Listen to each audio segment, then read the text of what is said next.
Isotopes. Isotope जो word है बेटा उसको डिस्कवर करने वाले सॉडी हैं।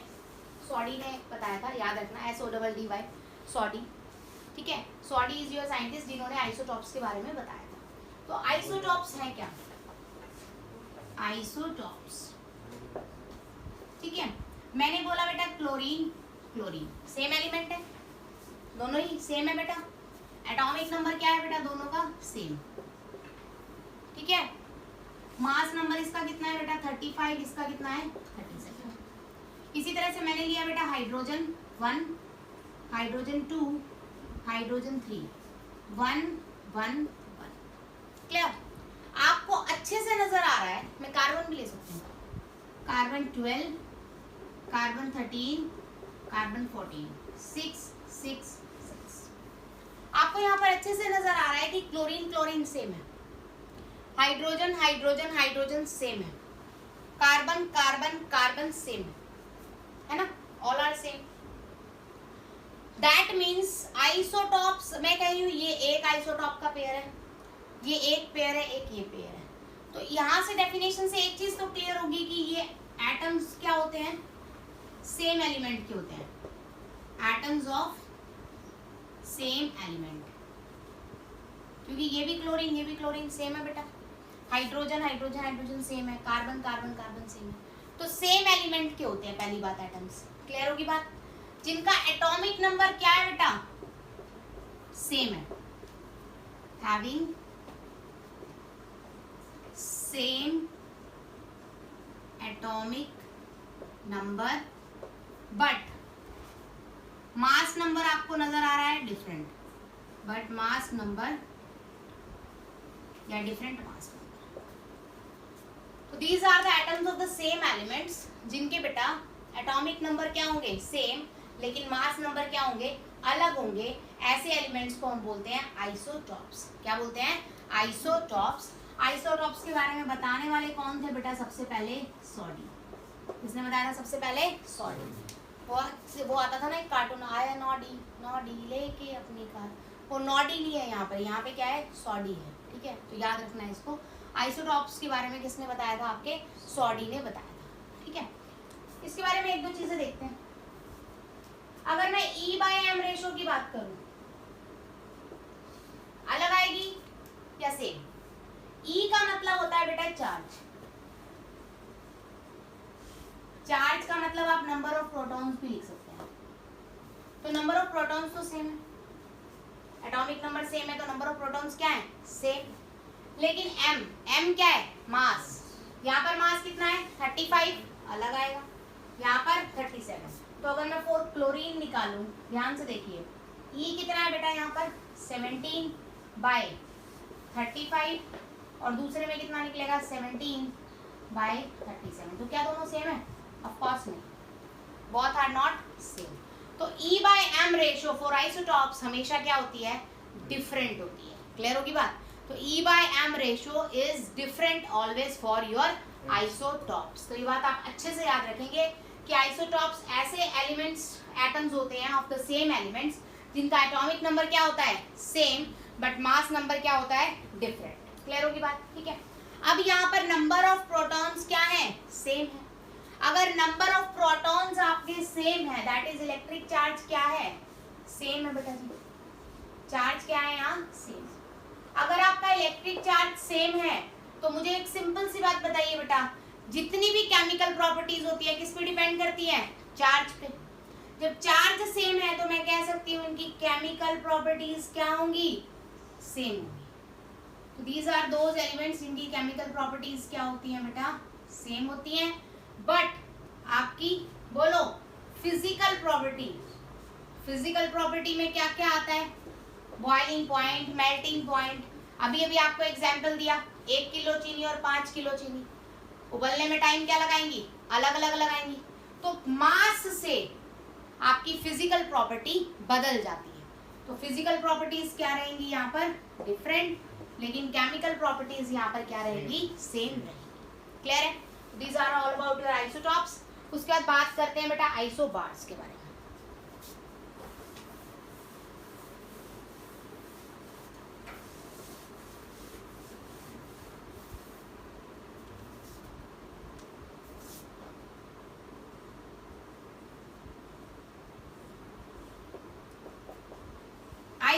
के बारे में एस्टन ने बताया था बेटा, साइंटिस्ट थे आपके एस्टन, उन्होंने आइसोबार्स के बारे में बताया। एग्जाम्पल लेते हैं, मैंने ले लिया के,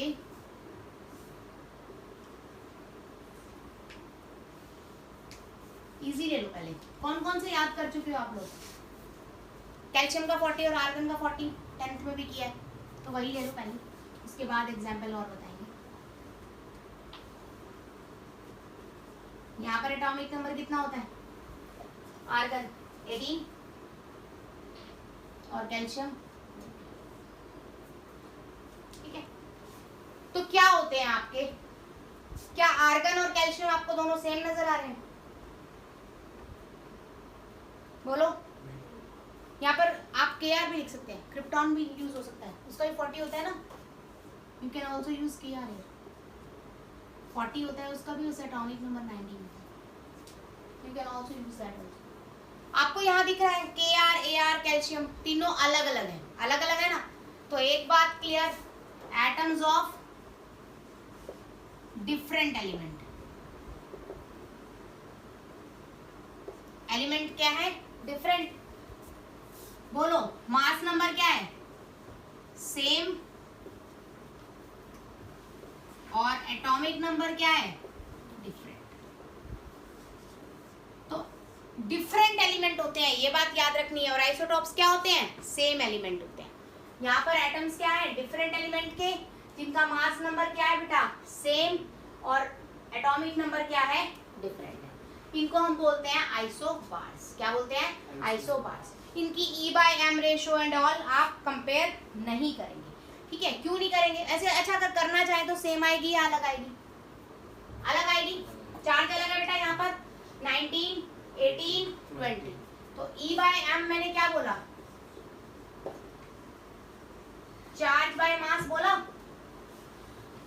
चार्ज यहाँ पर डिफरेंट है बेटा, फॉर ऑल एटम्स चार्ज क्या है? डिफरेंट। अगर आपका चार्ज डिफरेंट है तो आपका E/M रेशियो सभी के लिए क्या होगी बेटा?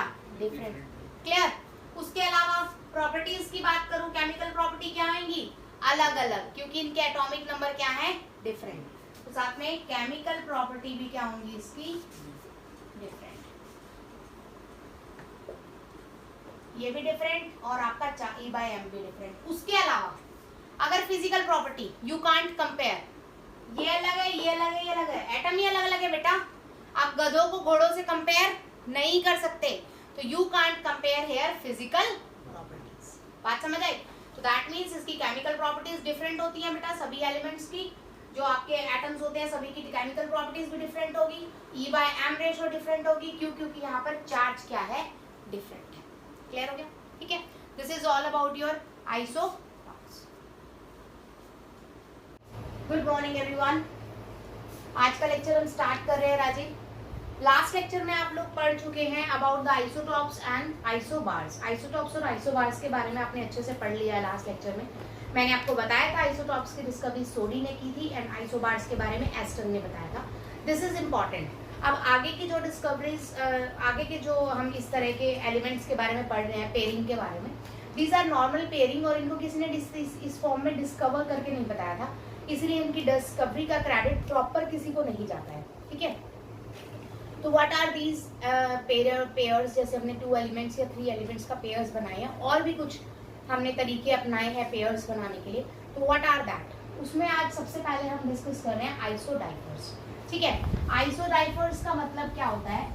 ऐसे एलिमेंट्स जिनका n-p same, that is number of neutron different होंगे बेटा जी,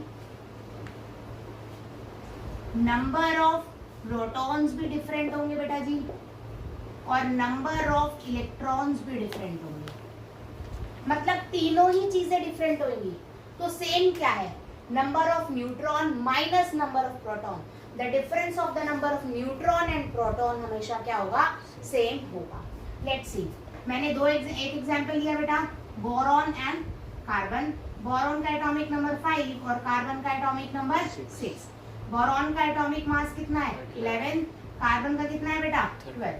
तो जरा ध्यान से देखते हैं यहाँ पर number, protons, neutrons, protons and electrons के। लेट्स सी बेटा, ध्यान से देखेंगे प्लीज।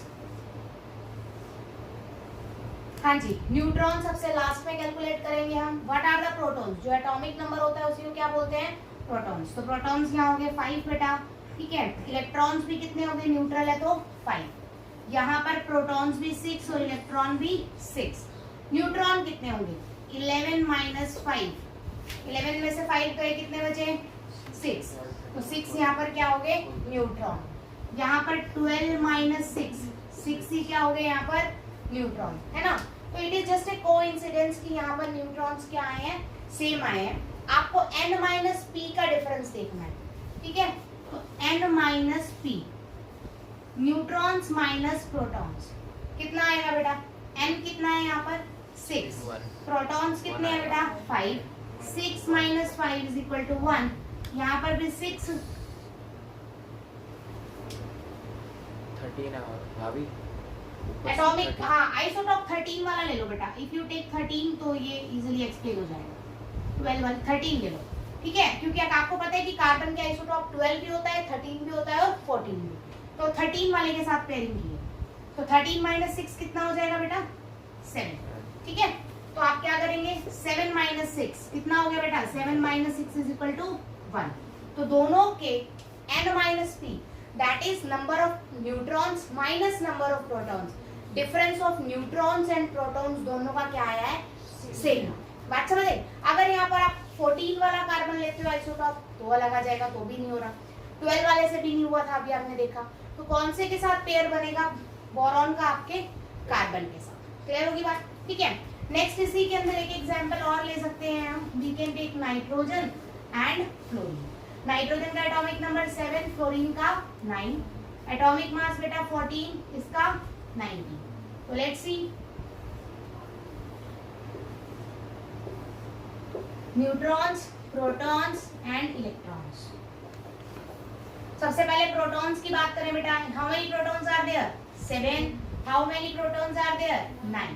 इलेक्ट्रॉन्स भी सेम होंगे, 7 एंड 9, ठीक है। नाउ 14 माइनस 7 7, ठीक है, और 19 माइनस 9 कितने हो गए? 10।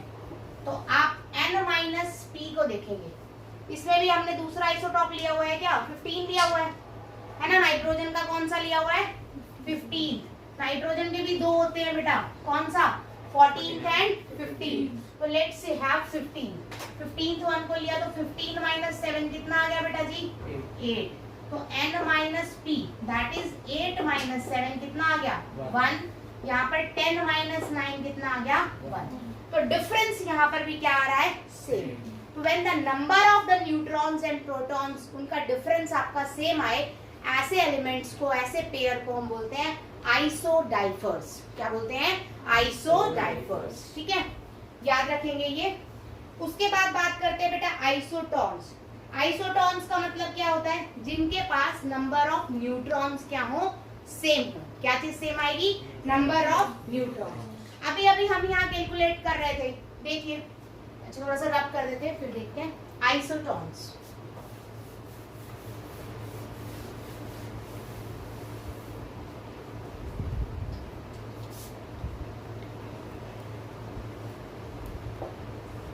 आइसोटॉन्स में क्या होगा बेटा? नंबर ऑफ न्यूट्रॉन्स सेम होंगे। क्या होंगे? नंबर ऑफ न्यूट्रॉन्स सेम होंगे। मतलब इलेक्ट्रॉन्स डिफरेंट हो सकते हैं, प्रोटॉन्स डिफरेंट हो सकते हैं, लेकिन नंबर ऑफ न्यूट्रॉन्स हमेशा क्या होंगे? सेम होंगे। फॉर एग्जाम्पल मैंने यहाँ लिया है हाइड्रोजन एंड हीलियम। यहाँ 1 बेटा, यहाँ 2। बोलो इसका कितना होता है एटॉमिक मास? 2। और इसका कितना होता है बेटा? 4। तो number of neutron, proton and electron तीनों देखेंगे। प्रोटॉन बेटा 1, यहाँ प्रोटॉन कितने हैं? 2। इलेक्ट्रॉन भी यहाँ 1, या इलेक्ट्रॉन भी कितने हैं? 2। नीचे वाले नंबर ही होते हैं नंबर ऑफ प्रोटॉन्स। तो प्रोटॉन और इलेक्ट्रॉन सेम होते हैं अगर एलिमेंट पे चार्ज ना हो तो, ठीक है। अब यहाँ पर जरा ध्यान देखेंगे, न्यूट्रॉन कितने हैं? 2 माइनस 1 कितना आ गया? 1। और यहाँ 4 माइनस 2 कितना आ गया? बोलो 2। तो क्या सेम है ये? तो कौन सा हाइड्रोजन का आइसोटॉप से सेम हो जाएंगे? 3 से। हाइड्रोजन के आपको पता है H11 होता है, H21 होता है और H31 होता है। तो यहाँ पर 1 आ रहा है, 2 करने के लिए आप कौन सा ले लोगे बेटा? थर्ड। क्लियर हुई मेरी बात? तो 3 - 1 कितना आ जाएगा? 2। तो हाइड्रोजन के थर्ड दैट इज ट्रीटियम, कौन से? ट्रीटियम की हीलियम के साथ कौन सी पेयरिंग है? आइसोटोनिक पेयरिंग है। कौन सी पेयरिंग है? आइसोटोनिक पेयरिंग है। ठीक है। इसी तरह से एक और एग्जांपल जो हमने लास्ट क्वेश्चन में लिया था, बोरॉन और कार्बन 12 सेम लेके देखो। बोरॉन एंड कार्बन 12 देखो जा रहा है कि नहीं जा रहा है? 11 5 6। बोलो बेटा, इलेक्ट्रॉन कितने हैं? 5। यहाँ कितने हैं? 6। प्रोटॉन कितने हैं? 5। यहाँ कितने हैं? 6। तो न्यूट्रॉन कितने होंगे? 11 - 5 कितने हो गए? 6। 12 - 6 कितने हो गए? 6। तो सेम आ गए ना। तो आपको अपने आप से इसे बहुत सारे पेयर्स आप बना सकते हो, जहां पर ऐसे एलिमेंट्स, 2 या 2 से ज्यादा एलिमेंट्स का पेयर जिसमें नंबर ऑफ न्यूट्रॉन सेम होंगे, ऐसे एलिमेंटल पेयर को हम क्या बोलते हैं बेटा? आइसोटोन्स। क्या बोलते हैं? आइसोटोन्स। ठीक है। नेक्स्ट डेफिनेशन है बेटा आइसोस्टर्स। When the number of atoms and the number of electrons both are equal, isosters.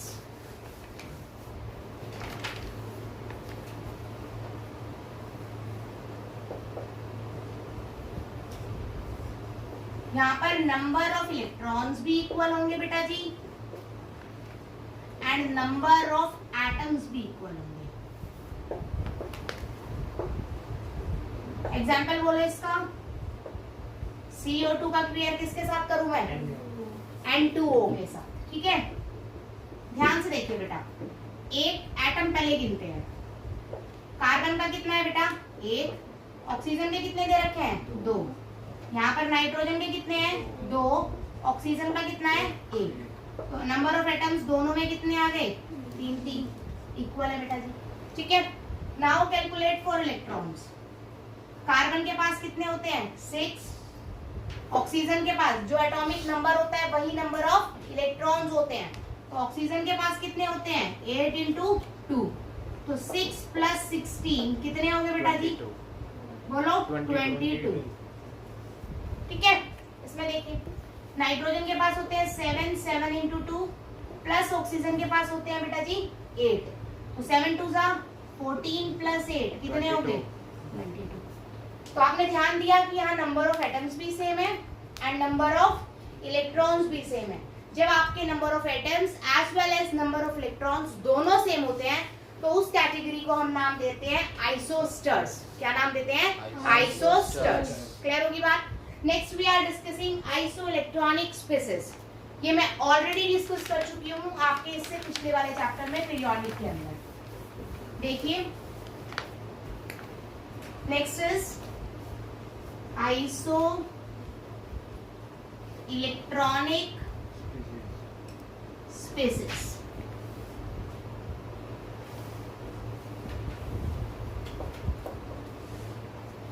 Iso का मतलब होता है बेटा सेम, इलेक्ट्रॉनिक्स का मतलब होता है इलेक्ट्रॉन्स। तो ऐसे pair of atoms, ions, molecules, कुछ भी हो, किसी भी चीज का पेयर हो जिसमें सिर्फ क्या इक्वल होंगे बेटा? नंबर ऑफ इलेक्ट्रॉन्स इक्वल होंगे आपके। क्या इक्वल होंगे? Number of electrons. अगर आपके नंबर ऑफ इलेक्ट्रॉन्स इक्वल है तो ऐसे पेयर्स को हम क्या बोलते हैं? Iso electronic species. For example मैंने बोल दिया बेटा नियॉन, मैंने बोल दिया Na+, मैंने बोल दिया F-।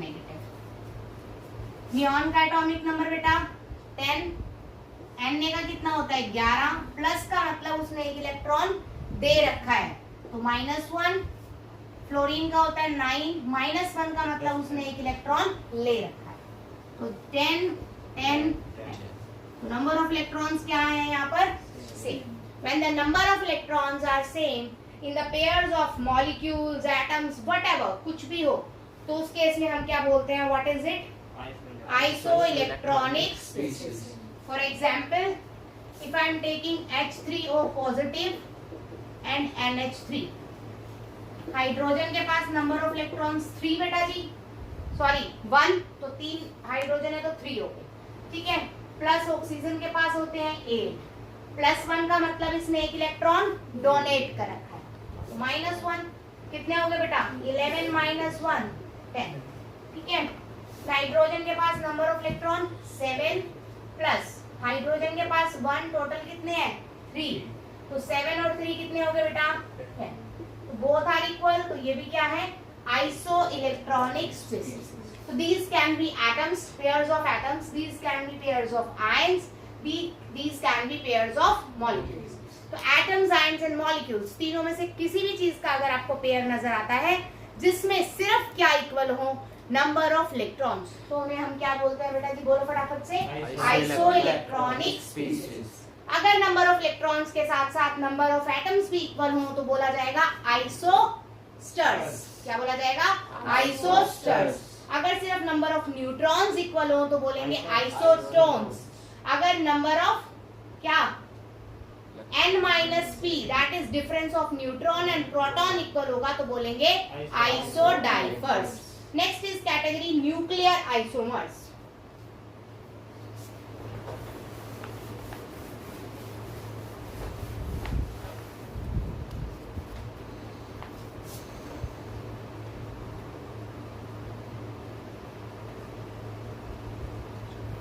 न्यूक्लियर आइसोमर्स क्या होते हैं, ध्यान से देखेंगे बेटा, यहाँ पर सब कुछ सेम है, number of neutron proton electrons वगैरह सब कुछ सेम है, सिर्फ डिफरेंस है रेडियो एक्टिव प्रॉपर्टी में। रेडियो एक्टिव प्रॉपर्टी क्या होती है, थोड़ा सा ब्रीफ लेंगे। जैसे कोई एक एटम है बेटा, किसी भी चीज का हो सकता है, ये 24/7 अपने में से क्या रिलीज कर रहा है, रेडिएशन रिलीज कर रहा है। ये टॉपिक मैं आपको डिटेल कराऊंगी अभी रेडियो एक्टिव, इसलिए मैं सिर्फ थोड़ा सा बता रही हूँ। तो कोई भी एटम या उसका टुकड़ा जो 24/7, मतलब कभी भी ऐसा नहीं होता कि वो रेडिएशन ना दे, रिएक्शन उसके साथ हो रही है या नहीं हो रही है कोई फर्क नहीं पड़ता। ऑल टाइम्स जब कोई भी एलिमेंट रेडिएशन क्या करता है, एमिट करता है, उस प्रॉपर्टी को बोलते हैं रेडियो एक्टिविटी। और ऐसे एलिमेंट्स को बोला जाता है रेडियो एक्टिव एलिमेंट्स।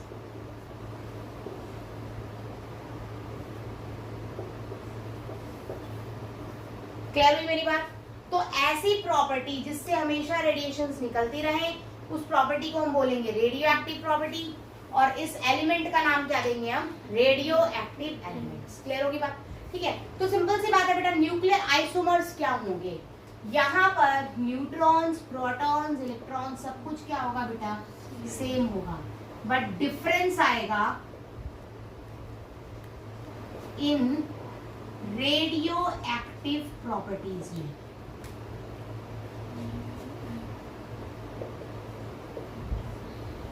हो सकता है कोई एलिमेंट अल्फा रेज निकाल रहा हो, तो हो सकता है कोई एलिमेंट बीटा रेज निकाल रहा हो, ठीक है। तो मतलब और कोई एलिमेंट निकाल रहा हो तो दूसरा निकाल ही ना रहा हो। बात समझ आई? तो जब आपके रेडियो एक्टिव एलिमेंट्स के अंदर डिफरेंस आता है, तब हम ऐसे रेडियो एक्टिव प्रॉपर्टीज में डिफरेंस आता है, तब हम टर्म यूज करते हैं न्यूक्लियर आइसोमर्स। फॉर एग्जांपल बेटा, अगर मैं जिंक की बात करूं तो Zn6930 Zn6930, आप कहेंगे मैम ये तो दोनों सेम है। बेटा बिल्कुल सेम है ये, ठीक है, एटॉमिक प्रॉपर्टी के हिसाब से ये बिल्कुल सेम है, लेकिन इन दोनों की रेडियो एक्टिव प्रॉपर्टीज में डिफरेंस है, मतलब इनकी हाफ लाइफ में फर्क है। हाफ लाइफ क्या होती है बेटा, अगर कोई चीज आपने 100 ग्राम ली है तो कितने टाइम में वो 50 ग्राम हो जाएगी, मतलब अपने से क्या हो जाएगी, आधी हो जाएगी। उस टाइम पीरियड को मैं क्या बोलती हूँ, हाफ लाइफ। अब 50 से आधी कितनी होएगी बेटा, 25 होएगी। कुछ बच्चे सोचते हैं 100 की 50 हुई, अब 50 की 0 होएगी। कुछ क्या सोचते हैं कि 100 से 50 तो 50 घटी, अब 50 से सीधी 50 घट के 0 ना, ऐसे नहीं होता। 50 की आधी कितने में होएगी, उतने ही टाइम में होएगी जितनी 100 से 50 हुई है। मतलब यूज क्या हो रहा है, जितना भी अमाउंट लो उसका आधा यूज होएगा, ठीक है। अगर यहाँ पर ये 10 मिनट में खत्म हो गई, 100 ग्राम से 50 ग्राम कितने मिनट में खत्म हुई, 10 में, तो 50 से 25 होने में भी कितने लगेंगे, 10 मिनट। 25 से 12.5 वही 10 मिनट, बात समझ आई बेटा? इसको बोलते हैं टी हाफ। जब अपने इनिशियल अमाउंट से, अपने नॉर्मल अमाउंट से एलिमेंट क्या हो जाए, आधा हो जाए। बात समझ आई? तो उस टाइम पीरियड को हम क्या बोलते हैं, हाफ लाइफ। क्या बोलते हैं, हाफ लाइफ। तो न्यूक्लियर आइसोमर्स की एक्चुअलिटी में हाफ लाइफ अलग होती है। क्यों अलग होती है इसका मैं आपको रीजन बता देती हूँ, लास्ट ईयर जी मेंस में पूछा गया था। न्यूक्लियर आइसोमर्स की हाफ लाइफ अलग इसलिए होती है क्यों इन दोनों के न्यूक्लियस की एनर्जी स्टेट अलग अलग होती है। इसका न्यूक्लियस और इसका न्यूक्लियस दोनों की एनर्जी, कितनी एनर्जी वो गेन करके रखते हैं टू बी स्टेबल, वो क्या होती है, अलग अलग होती है। अगर इनकी एनर्जी स्टेट अलग अलग होगी तो अलग अलग अमाउंट ऑफ रेडिएशन से एमिट करेंगे अपने आप को स्टेबल करने के लिए। क्लियर हुई मेरी बात? तो डिफरेंस क्या है, reason is important. Nuclear isomers का रीजन क्या होता है बेटा, difference in energy states of nucleus. Nucleus की जो एनर्जी स्टेट होती है उसमें डिफरेंस आता है। इसी रीजन की वजह से ये रेडियो एक्टिव फॉर्म में अलग अलग एलिमेंट्स की तरह एक्ट करते हैं, बट होते क्या है, एक ही एलिमेंट। तो सिंपल है कि इनकी फिजिकल केमिकल प्रॉपर्टी बदलेगी, सिर्फ कौन सी प्रॉपर्टी अलग रहेगी, रेडियो एक्टिव प्रॉपर्टीज डिफरेंस होती है सिर्फ। तो रेडियो एक्टिव प्रॉपर्टीज क्या होंगी बेटा, डिफरेंट, ठीक है। लेकिन केमिकल, इसके अलावा सारी की सारी केमिकल और फिजिकल प्रॉपर्टीज क्या रहेंगी, सेम। कोई डाउट बेटा जी? क्लियर हुई मेरी बात? अच्छे से समझ आया है यहाँ तक? ठीक है। तो ये आपकी कुछ टर्म्स थी, टर्म्स आपकी खत्म हो गई हैं। नेक्स्ट हम कुछ क्वेश्चंस कर रहे हैं बेटा जी। एक दो क्वेश्चंस आप, मैं एक दो करा रही हूँ, आप एक दो खुद से ट्राई कीजिएगा प्लीज।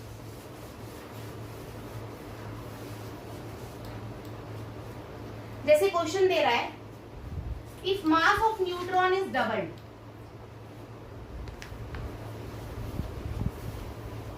मास ऑफ न्यूट्रॉन क्या कर दिया बेटा, डबल कर दिया, and mass of electron is half, ये हाफ कर दिया, then find out the atomic mass. तो एटॉमिक मास बताना है बेटा ऑफ कार्बन 12।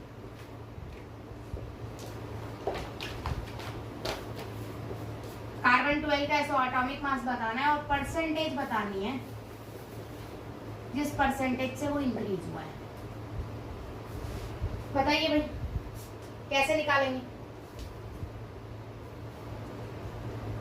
हाँ जी बेटा, बहुत ही आसान क्वेश्चन है। आपको देखो, नंबर ऑफ न्यूट्रॉन्स उसने बोला है डबल हो गए हैं, नंबर ऑफ इलेक्ट्रॉन्स उसने बोला है हाफ हो गए हैं, उसने बोला है एटॉमिक मास निकालो कितना बदलेगा, ठीक है, या कितना हो गया इसका, और साथ में परसेंटेज निकालो जिससे एटॉमिक मास मेरा बड़ा है। तो अगर मैं कार्बन 12 को लूं तो नंबर ऑफ न्यूट्रॉन्स, प्रोटॉन्स और इलेक्ट्रॉन्स एक बार कैलकुलेट करेंगे बेटा।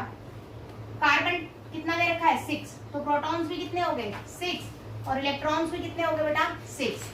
अब क्या कह रहा है, मास नंबर 12 है, तो न्यूट्रॉन क्या होते हैं, mass number minus atomic number, तो 12 माइनस 6 कितना हो गया बेटा 6। डन। अब उसने कहा न्यूट्रॉन डबल कर दिए, कर दो डबल, भाई 6 का डबल कितना हो गया 12। इलेक्ट्रॉन हाफ कर दिए, 6 का हाफ कितना हो गया बेटा 3। प्रोटॉन पे कोई चेंज नहीं हुआ तो ये एज इट इज रहेंगे।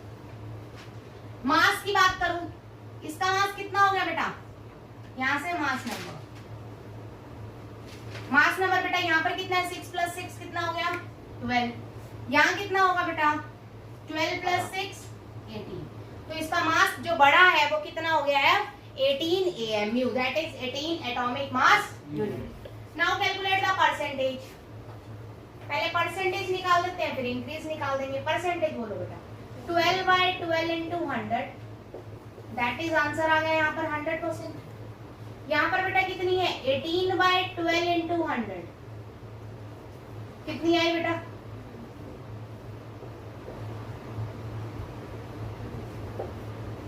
That is 150%। तो परसेंटेज अगर इंक्रीज निकालनी हो मुझे, चेंज कितना आएगा 150 माइनस 100 इज इक्वल टू मेरा कितने परसेंट बढ़ गया बेटा 50%। क्लियर हुई मेरी बात? इसी तरह का क्वेश्चन मैंने एक और आपको दिया हुआ है आपके असाइनमेंट के अंदर। उसके अंदर द मास ऑफ न्यूट्रॉन को क्या करना है, डबल, प्रोटॉन्स को क्या करना है, हाफ, और इलेक्ट्रॉन्स को भी क्या करना है, डबल। सेम कार्बन 12 के लिए आपको कैलकुलेट करना है। तो आई होप ये क्वेश्चन आप अपने आप से ट्राई करेंगे। अगर इसमें डाउट हो तो मुझसे आप व्हाट्सएप पे पूछ लीजिएगा, ठीक है। इसी फॉर्म में आप एक चार्ट बना के इस क्वेश्चन को कैलकुलेट करेंगे, ठीक है।